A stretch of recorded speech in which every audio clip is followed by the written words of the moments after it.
By Satendra बेदर्दी, Saroj recording studio, अंदर road, Siwan.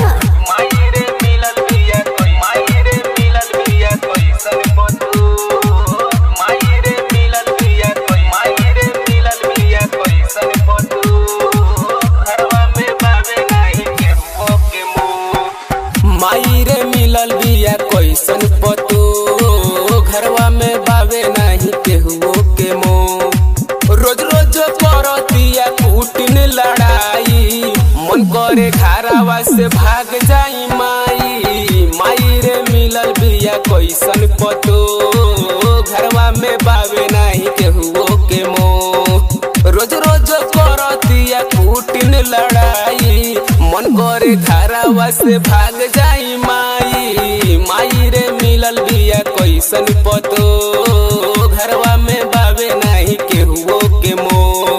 DJ Jyoti Prakash, DJ Jyoti Prakash, DJ Jyoti Prakash, DJ Jyoti Prakash, Ramdhanpur, Ramdhanpur,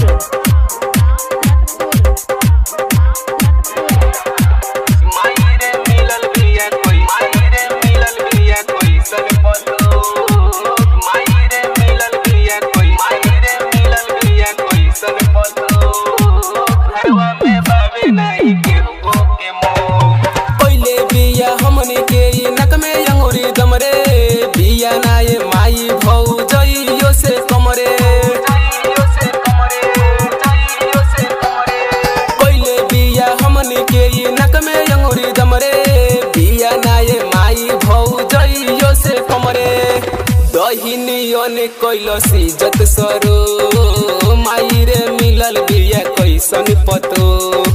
रोज रोज करतिया कुटिन लड़ाई, मन करे घरवा से भाग जाई माई।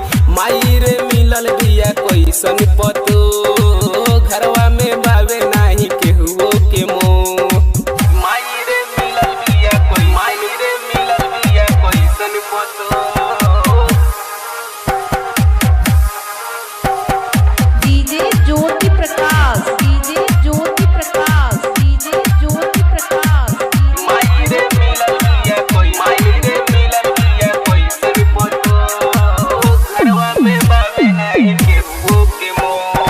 कमन रहन के मिलल ई मचवला सबूत पाती, राइटर प्रमोद भारती प्रिंस के जिए नदी।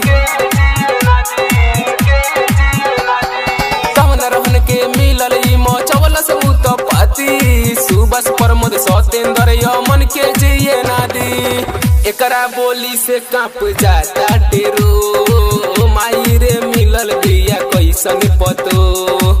रोज रोज करतिया कुटिन लड़ाई, मन करे घरवा से भाग जाई माई। माई रे मिलल बिया कैसन पतो।